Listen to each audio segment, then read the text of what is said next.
थाना भितरे उड़िला चेयर आउ फुलकुंड। थाना रे पुलिस पब्लिक मुहामुहीर हाइड्रामासी।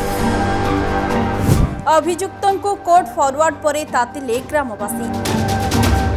परिस्थिति नियंत्रण पाई एक platoon police force मुतयन।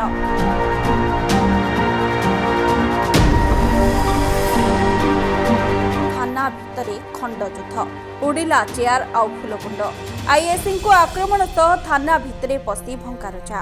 Bhubaneswar Infocity थाना रे पुलिस पब्लिक मुहामुहीर हाइड्रामा सीन। अभियुक्त को गिरफ नुहे बरं टंका फेरस्त कराइबा पई हेला रास्ता रोक। थाना भितरे चेयर भांगिले उत्त्यक्त लोके। थाना अधिकारी को आक्रमण कले। पुलिस पब्लिक धस्ताधस्ती रे जने महिला आहत होइछंती। ठकई अभियुक्त को गिरफ करी कोर्ट चालान करने को नहीं अलसुआ गाँ लोकों सह पुलिस खंड युद्ध होता। अलसुआ अंचल रोकवा अजय महांती 42 जन लोकों साहाय्य आड़ लक्ष लक्ष टंका ठकी नहीं।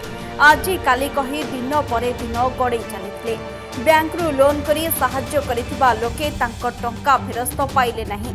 सेपटे गाँ लोकों द्वारे बैंक अधिकारी जगी बसबारु ग्रामवासी स्थानीय इंफोसिटी थाने रे अभियोग करथिले। फेरार ठक को पिछा करी गाँ लोके थाना रे जिम्मा देथिले। अभियुक्त अजय महांती लोकों टंका फेरेबा को मना करिबारु तांको गिरफ करा जाय कोर्ट चालान करा जायतिला। तेबे स्थानीय ग्रामवासी किंतु अजय को गिरफ नुहे बरं टंका फेरस्त दाबी करथिले। अजय को कोर्ट चालान परे उत्त्यक्त लोके रास्ता रोक करबा सह गिरफ नुहे टंका फेराओ नारा देथिले। परे उत्त्यक्त लोके थाना भितरे पशि पुलिस सहित जुक्ति तर्क करबा सह भंगारुजा करी आईआईस चैम्बर भितर को धसई पशिथिले। एहाकु रोकिबाकु जाई उभय पुलिस एवं जनता मध्यरे धस्ताधस्ती होइतिला, जोंथिरे जणे महिला आहत होइतिबा बेले थाना अधिकारी समेत एकाधिक महिला पुलिस आहत होइतिले।